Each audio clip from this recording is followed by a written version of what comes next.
Hello friends, आज हम वाष्पोत्सर्जन क्रिया को प्रभावित करने वाले कारक पर डिस्कशन करेंगे। इसमें कौन कौन से पॉइंट पर डिस्कशन करेंगे अब देखते हैं हम। सबसे पहले हम देखेंगे factor affecting the process of transpiration. इसमें देखेंगे हम लोग एक्सटर्नल फैक्टर, बाह्य कारक। बाह्य कारक में हम देखेंगे, फर्स्ट पॉइंट देखेंगे एटमॉस्फेरिक ह्यूमिडिटी।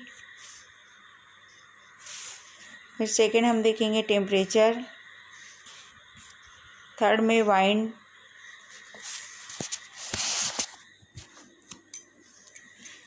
इसके बाद फोर्थ में देखेंगे हम एटमॉस्फेरिक प्रेशर। फिफ्थ पॉइंट में लाइट। सिक्स में कार्बन डाइऑक्साइड। सेवेंथ पॉइंट में देखेंगे हम अवेलेबल सॉइल वाटर। ये हो गए हमारे एक्सटर्नल फैक्टर। इसी तरह हम इंटरनल फैक्टर में डिस्कशन करेंगे। तो इसमें देखेंगे इंटरनल वाटर कंडीशन फर्स्ट में। सेकेंड में देखेंगे structural feature of the plants. उसके बाद हम सिग्निफिकेंस ऑफ ट्रांसपीरेशन, वाष्पोत्सर्जन क्रिया का महत्व पर प्रकाश डालेंगे। इसमें हम वाष्पोत्सर्जन के यथाकथित महत्व, सपोज, एडवांटेज ऑफ ट्रांसपीरेशन, इस टॉपिक पर डिस्कस करेंगे। सेकेंड हम देखेंगे इसमें suppose, role in the absorption and transpiration of mineral salt.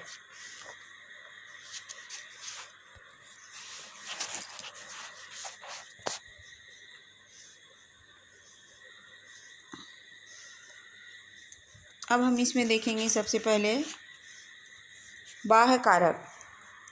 वाष्पोत्सर्जन की क्रिया को प्रभावित करने वाले बाह्य कारक को हम डिस्कस करेंगे। इसको दो समूह में बांटा गया है, बाह्य कारक और आंतरिक कारक। सबसे पहले देखेंगे बाह्य कारक। तो बाह्य कारक में देखेंगे वायुमंडलीय आर्द्रता, एटमॉस्फेरिक ह्यूमिडिटी। वातावरण में जो अपेक्षित आर्द्रता अधिक होने पर वाष्पोत्सर्जन की दर डिक्रीज हो जाती है, क्योंकि वातावरण में नमी के द्वारा ही वातावरण नमी से ही संतृप्त होते हैं, जिसके कारण जो पत्तियां होती है उनमें इंटरसेल्युलर स्पेस से बाहरी वातावरण में जो स्टोमेटा के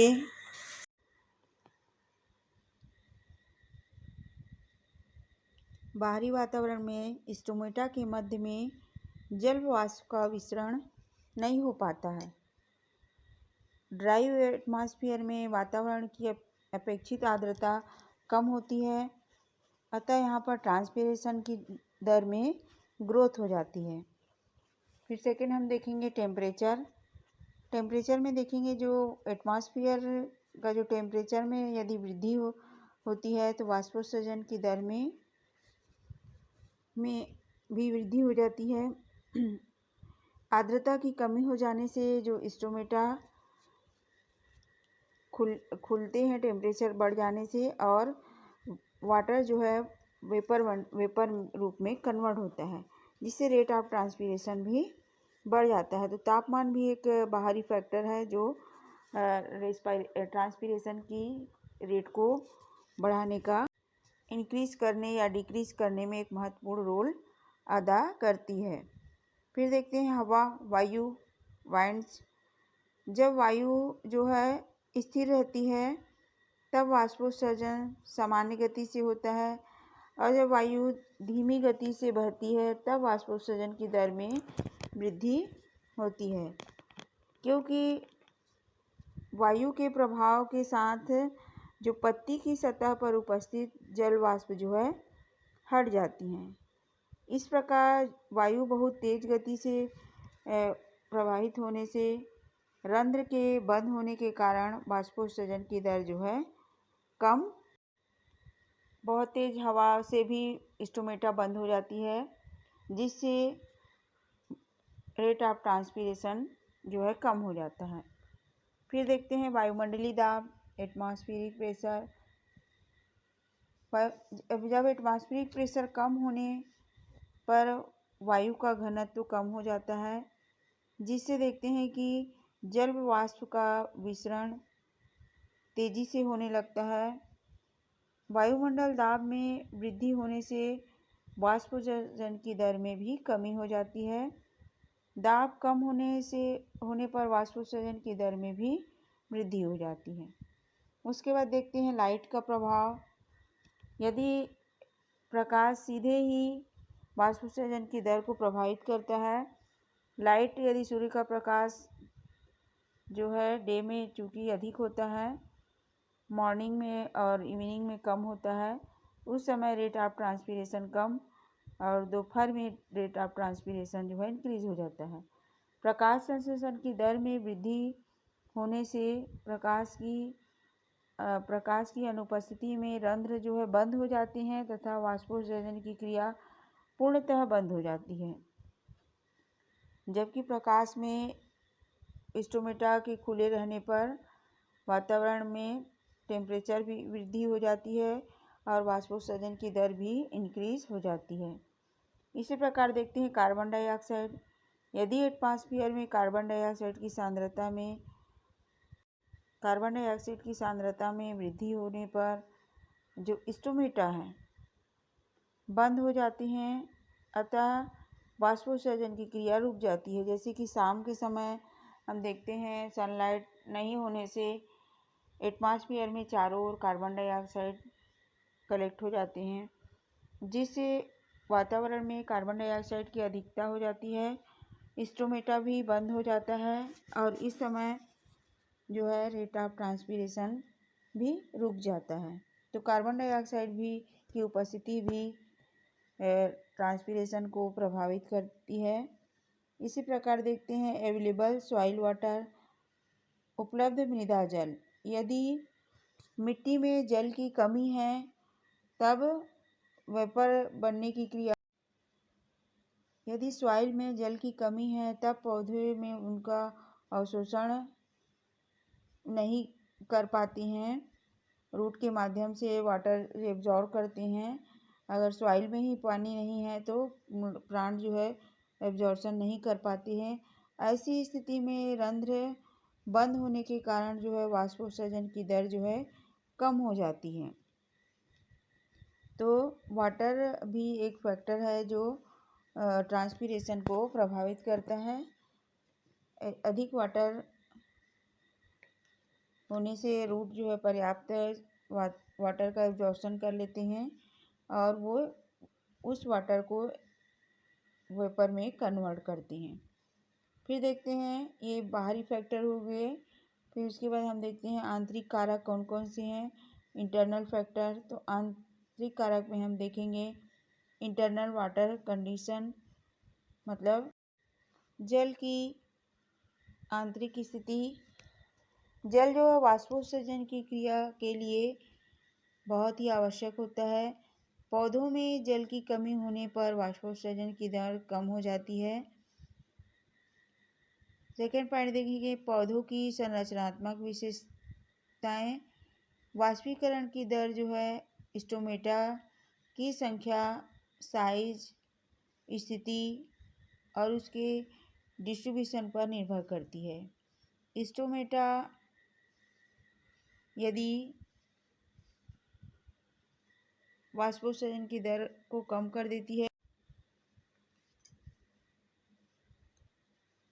स्टोमेटा यदि बहुत अंदर है तो वाष्पोत्सर्जन दर में भी कमी हो जाती है।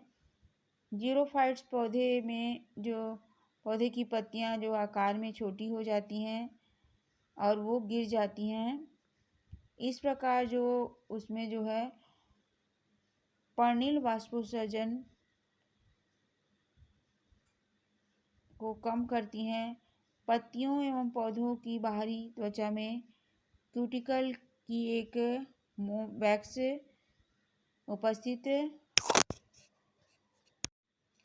मोम की उपस्थिति जो है क्यूटिकल ट्रांसपिरेशन की दर को कम कर देती है।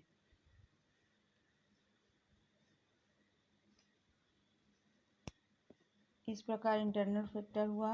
अब इसमें देखेंगे हम सिग्निफिकेंस ऑफ ट्रांसपीरेशन। वाष्पोत्सर्जन की क्रिया का महत्व क्या है? वाष्पोत्सर्जन क्रिया महत्व प्रारंभ से ही रहा है, क्योंकि वाष्पोत्सर्जन क्रिया पौधों के लिए अत्यंत महत्वपूर्ण होती हैं। वाष्पोत्सर्जन का एक हानिकारक एवं अनुपयोगी प्रक्रिया है। कुछ साइंटिस्ट का कहना है कि प्लांट को हानि होती है, ऐसा कहना है, मत है। कुछ साइंटिस्ट का कहना है कि वाष्पोत्सर्जन एक अनिवार्य तथा प्रक्रिया है जो कि पौधों के लिए हानिकारक होती है। अब देखते हैं कि किस तरह से ये हानियाँ प्लांट पर पहुंचाती हैं, पौधे पर। तो देखते हैं वाष्पोत्सर्जन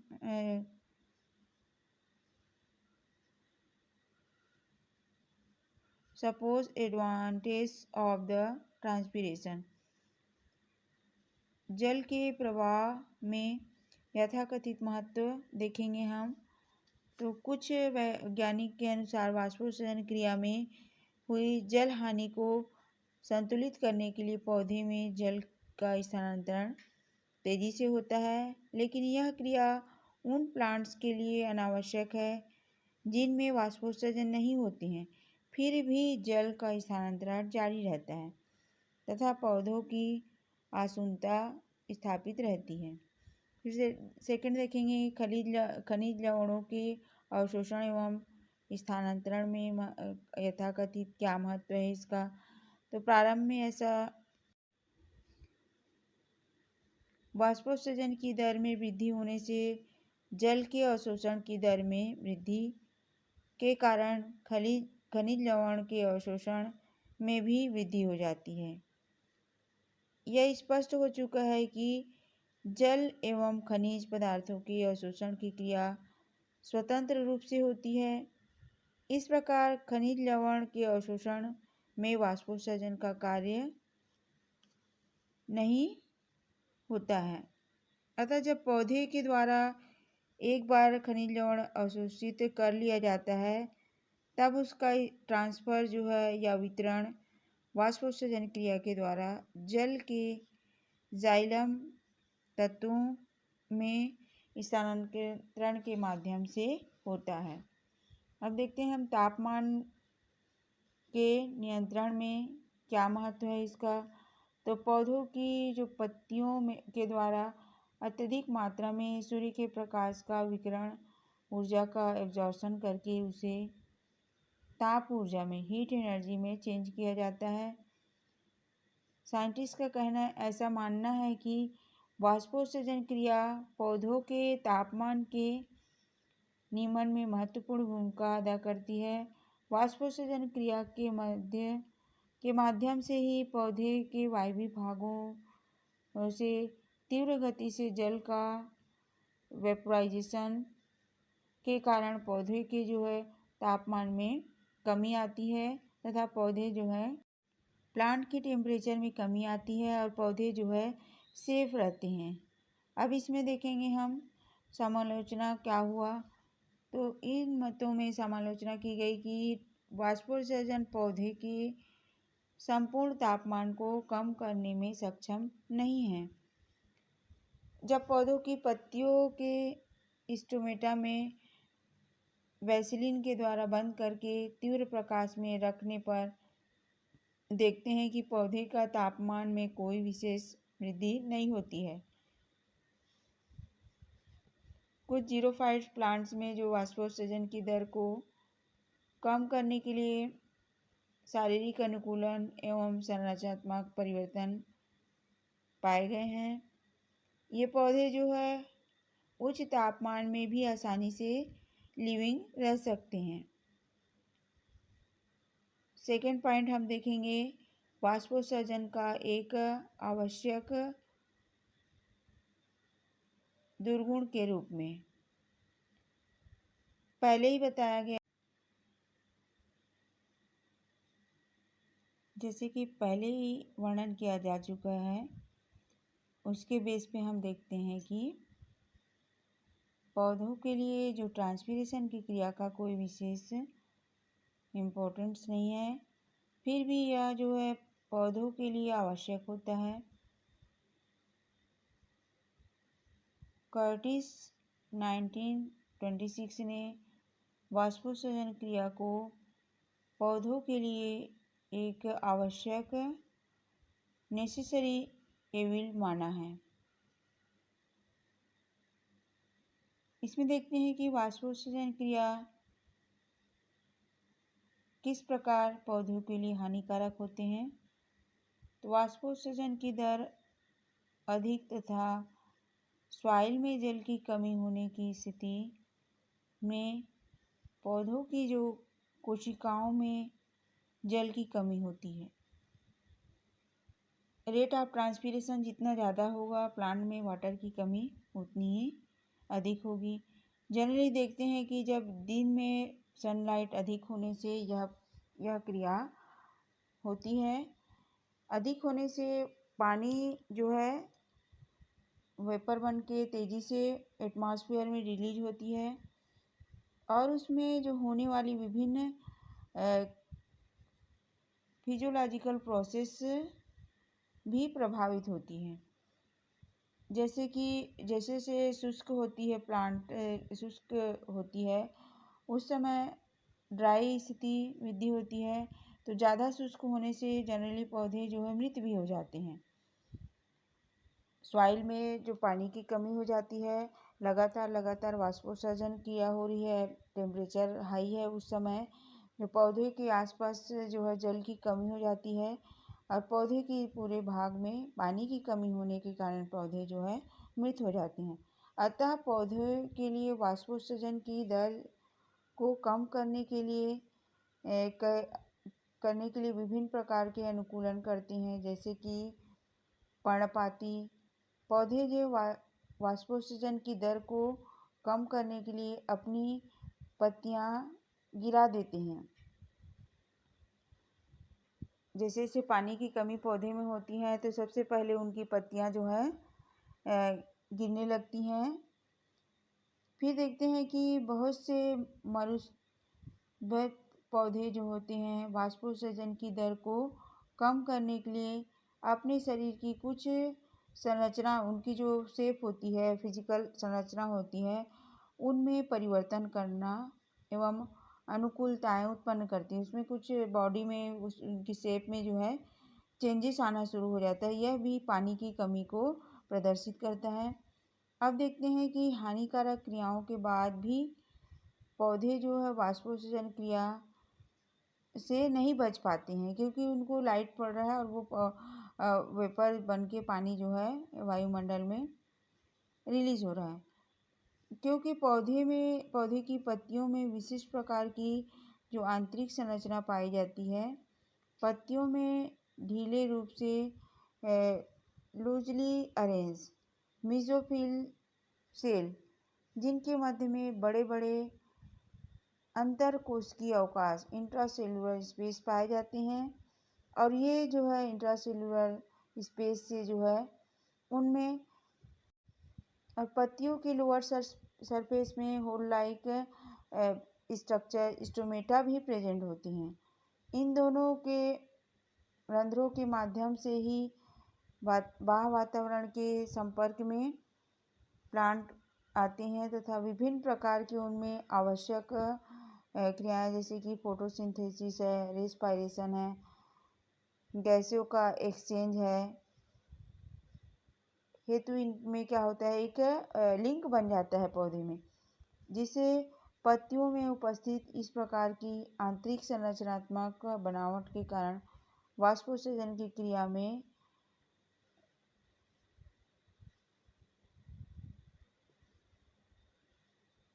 वृद्धि होती है। अन्य क्रियाओं के साथ साथ यह भी संचालित होती रहती हैं। इसी कारण कर्टिस 1926 ने वाष्पोत्सर्जन क्रिया को एक नेसेसरी एविल माना है। यह भी पौधे के लिए एक आवश्यक है।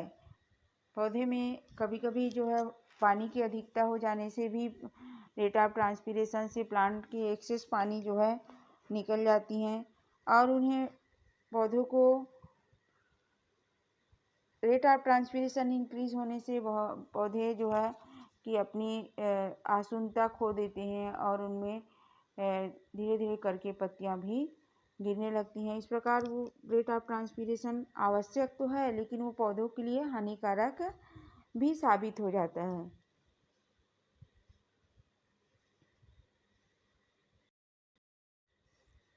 अब गटेशन की प्रक्रिया देखेंगे। बिंदु श्रावण को हम देखेंगे कि यहाँ पर पत्तियों के किनारे में उपस्थित छिद्र के द्वारा बूंदों के रूप में जल स्रावित होता है।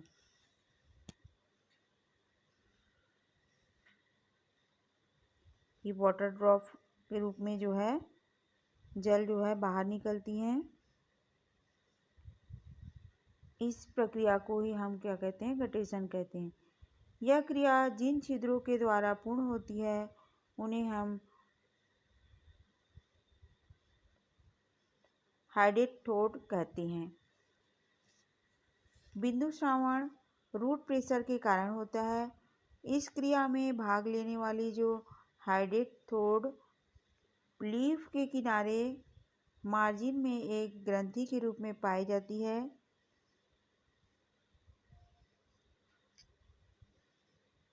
ये हाइडेटोड कपूर है, गॉड सेल है, इसमें एक ग्रंथि के रूप में पाई जाती है। ये छिद्र जो है पत्ती के एपिडर्मिस कोशिका में पाए जाती हैं। ये एपिडर्मिस है।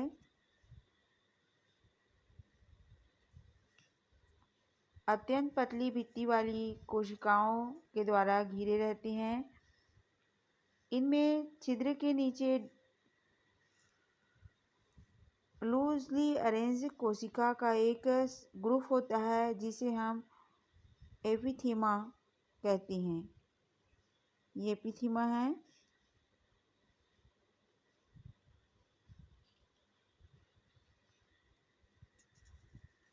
ये एपिथेम में बहुत से जो अंतरकोशिकीय अवकाश पाए जाते हैं।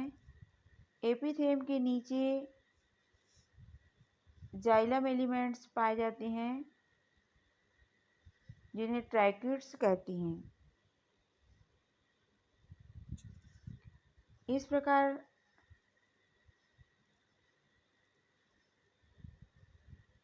हाइडेटोड एक अपूर्ण स्टोमेटा के समान संरचना होती है, लेकिन इनमें खुलने एवं बंद होने की क्षमता नहीं पाई जाती है। एग्जाम्पल के लिए देखते हैं हम जो जौ या बार्ली जिसे कहते हैं कि जो यंग लीव्स में यह प्रक्रिया जल में कार्बनिक एवं अकार्बनिक पदार्थ अत्यधिक मात्रा में पाए जाते हैं। जल में जो विभिन्न प्रकार के एंजाइम, अमीनो अम्ल, शर्करा, कार्बनिक अम्ल, विटामिन एवं खनिज पदार्थ पाए जाते हैं। इस प्रकार हम देखेंगे इसमें upper epidermis, lower epidermis, xylem, mesophyll, vein index.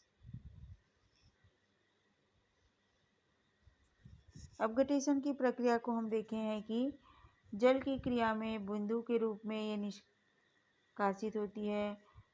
बूंदें काफ़ी समय तक स्पष्ट इसमें दिखाई देती है। इस प्रक्रिया में अधिकतर ये रात्रि में होता है। छिद्र का कंट्रोल गार्ड्स रक्षक ये द्वारा या गार्ड्स कोशिका इसमें नहीं होती है। रक्षक कोशिका इसमें एब्सेंट होती हैं। चूँकि रूट प्रेशर रात्रि में अधिक हो जाने के कारण यह क्रिया होती है। यह क्रिया जो है जल रंध्रों के द्वारा होता है।